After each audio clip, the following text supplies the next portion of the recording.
Hello दोस्तों, नमस्कार। आप सभी का स्वागत है आपके अपने YouTube channel current affairs magic में। और आज है 22 अप्रैल और आज हम बात करेंगे 22 अप्रैल की करंट अफेयर्स की। तो हम चलते हैं अपने पहले क्वेश्चन की ओर। हमारा पहला क्वेश्चन है कि राष्ट्रपति रामनाथ कोविंद के नए सचिव किसे नियुक्त किया गया है। तो यह किया गया है कपिल देव त्रिपाठी को, और यह संजय कोठारी का स्थान लेंगे। संजय कोठारी की जगह इन्हें नियुक्त किया गया है। संजय कोठारी को मुख्य सतर्कता आयुक्त के रूप में चुना गया था फरवरी में, और जो कपिल देव त्रिपाठी हैं इनकी नियुक्ति अभी प्रधानमंत्री मोदी की अध्यक्षता वाले कैबिनेट की नियुक्ति समिति है उसके द्वारा इसको मंजूरी दी गई है। जो कपिल देव त्रिपाठी हैं वो 1980 बैच के असम मेघालय कैडर के सेवानिवृत्त IAS अधिकारी हैं। और अब से पहले जो कपिल देव त्रिपाठी थे वो जून 2018 में पेट्रोलियम और प्राकृतिक गैस मंत्रालय में सचिव पद से सेवानिवृत्त हुए हैं। हमारा अगला क्वेश्चन है कि फॉर्मूला 1 स्पोर्ट्स चीनी वर्चुअल ग्रैंड प्रिक्स चैंपियनशिप किसने जीती। तो यह जीती है चार्ल्स लेक्लर ने। जो कोरोना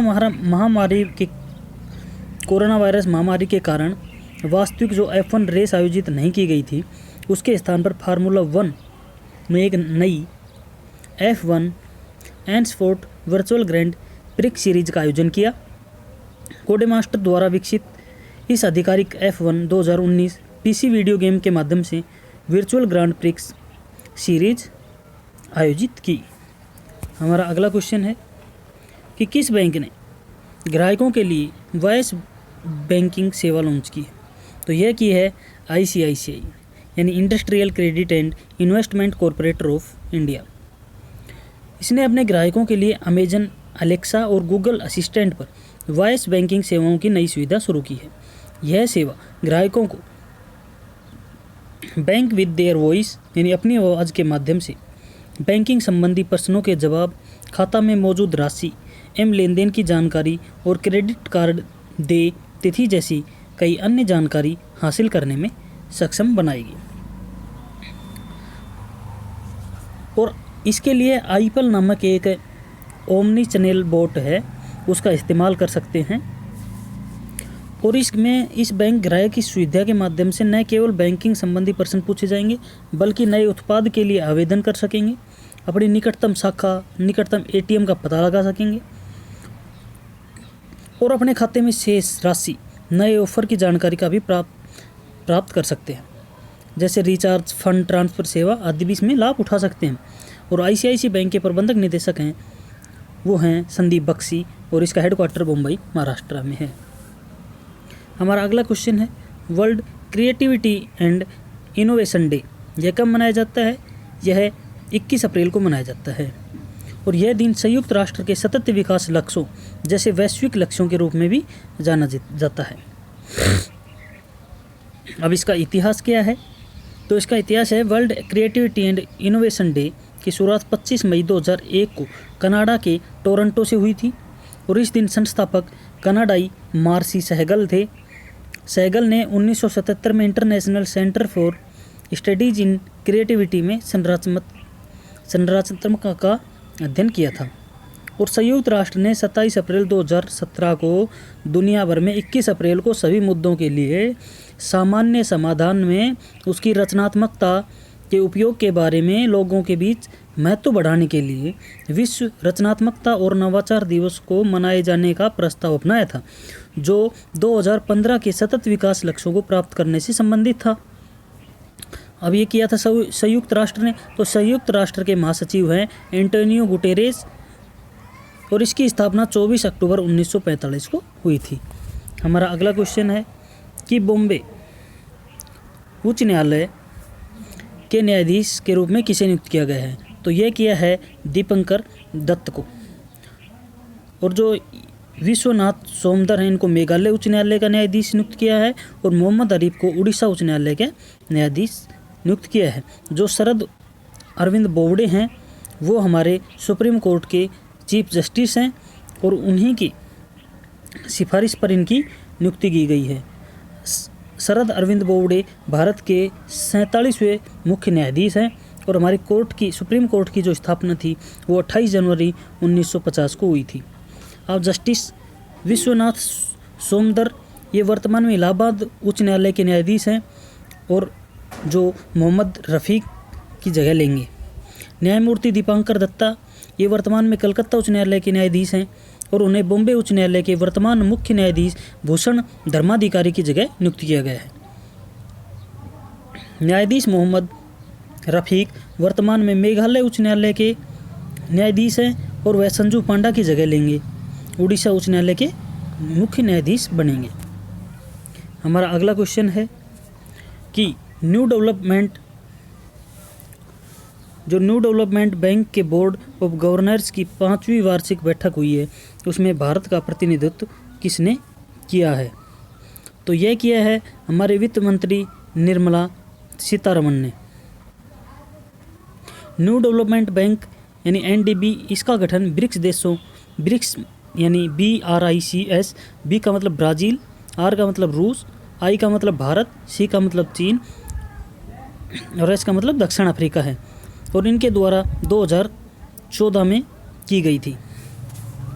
न्यू डेवलपमेंट बैंक के अध्यक्ष KV कामत हैं और इसमें अभी इन्होंने कोविड-19 से लड़ने के लिए, इस महामारी से लड़ने के लिए $5 अरब रुपए दिए हैं, जिसमें $1 अरब भारत की हैं।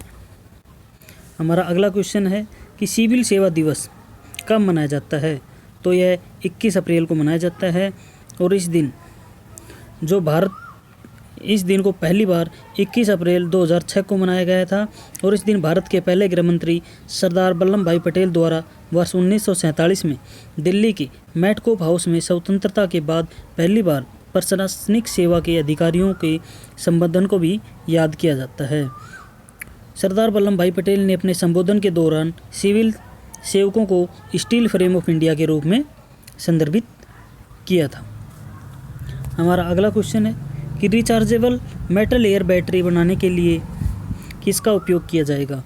तो यह है मछली के गलफड़ों का यानी फिश गिल्स का यहाँ उपयोग किया जाएगा और मछली के जो गलफड़े हैं उनसे कारगर और कम लागत वाले इलेक्ट्रो कैटेलिस्ट विकसित किए जाएंगे। अब ये कम लागत वाले इलेक्ट्रो कैटेलिस्ट्स हैं, इनका इस्तेमाल पर्यावरण के अनुकूल ऊर्जा रूपांतरण उपकरणों, भंडारणों, प्रौद्योगिकी जैसे fuel cell, biofuel cell, metal air battery आदि को विकसित किया जाएगा। और यह विज्ञान और प्रौद्योगिकी विभाग के तहत यह स्वायत्त संस्थान नैनो विज्ञान और प्रौद्योगिकी संस्थान है, यह इसको विकसित करेगी। इसके अलावा वैज्ञानिकों ने एक एयर कैथोड के रूप में कैटेलिस्ट के साथ एक होममेड रिचार्जेबल यानी ZN एयर बैटरी का निर्माण किया है और कहा गया है कि फिश गिल्स के उपयोग से अत्यधिक कुशल और कम लागत वाले बायो इंस्पिरेटेड इलेक्ट्रोलाइजर का विकास किया जा सकता है।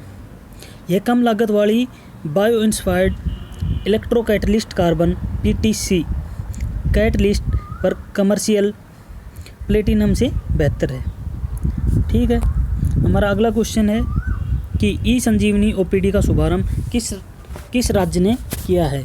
तो यह किया है हिमाचल प्रदेश राज्य ने।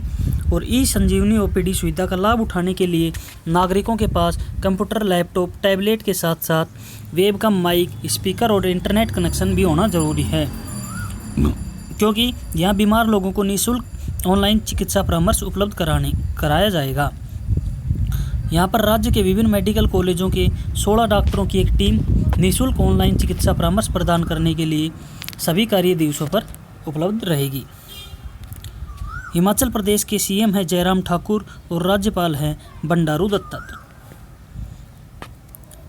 हमारा अगला क्वेश्चन है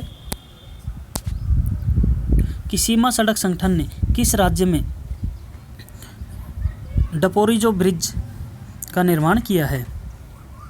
तो यह किया है अरुणाचल प्रदेश में। और अरुणाचल प्रदेश के ऊपरी सुबनसिरी जिले में सुबनसिरी नदी पर 430 फुट लंबे बेली डपोरिजो ब्रिज का निर्माण किया है और इस पुल का उद्घाटन अरुणाचल प्रदेश के CM पेमा खांडू ने वीडियो कॉन्फ्रेंस के जरिए किया है। अब BRO ने यह पुल बनाया है, तो ये नया पुल राज्य के 451 गांवों और भारत चीन सीमा पर तैनात सुरक्षा बलों के लगभग 3000 जवानों के लिए आपूर्ति की पर्याप्त आवाजाही सुनिश्चित करेगा। और यह पुल पुराने डपोरिजो पुल के स्थान पर बनाया गया है। उसका निर्माण 1992 में किया गया था। अरुणाचल प्रदेश के सीएम पेमा खांडू हैं और राज्यपाल हैं बीडी मिश्रा। और हमारा अगला क्वेश्चन है, किस भारतीय प्रौद्योगिकी संस्थान आईआईटी ने एक high speed magnetic random access memory विकसित की है? तो यह की है आईआईटी मंडी ने, जो हिमाचल प्रदेश में स्थित है। मैग्नेटिक रैम में स्पिनट्रोनिक तकनीक का उपयोग किया गया है और यह इलेक्ट्रॉनों के स्पिन का दोहन करता है और चुंबकीय स्थिति में बदलाव करता है, जिसे spin transfer torque magnetic random access memory के रूप में भी जाना जाता है। जो स्पिन ट्रांसफ़र टॉर्क है, इसके ऊपर आधारित यह नैनो स्पिनट्रोनिक डिवाइस से बिजली जाने के कारण होने वाले डेटा नुकसान को बचाया जा सकता है। हमारा अगला क्वेश्चन है, ये है निधन के बारे में। तो BMW ग्रुप के अध्यक्ष और CEO रुद्र तेज सिंह का निधन हो गया है। रुद्र तेज BMW इंडिया के संचालन का नेतृत्व करने वाले पहले भारतीय थे और उन्हें 1 अगस्त 2019 को भारत में BMW प्रमुख के रूप में नियुक्त किया गया था। उन्हें मोटर उद्योग के साथ साथ गैर मोटर वाहन उद्योग में कई नेतृत्व पदों पर भी काम किया था। और फिजी के पूर्व प्रधानमंत्री लाइसेनिया कर्से का भी निधन हो गया। उन्होंने साल 2000 से 2006 तक फिजी के छठे प्रधानमंत्री के रूप में कार्य किया था। इसके अलावा वे सोकोसुओ दुताता नी लेविनियावानू पार्टी के संस्थापक भी थे। और फिजी के जो पीएम हैं वो हैं फ्रैंक बैनिमरामा और इसकी राजधानी सुआ है। मुद्रा है फिजियन डॉलर। तो धन्यवाद दोस्तों, चैनल को शेयर कीजिए, सब्सक्राइब कीजिए। हम मिलते हैं अगले वीडियो के साथ, नई अपडेट के साथ।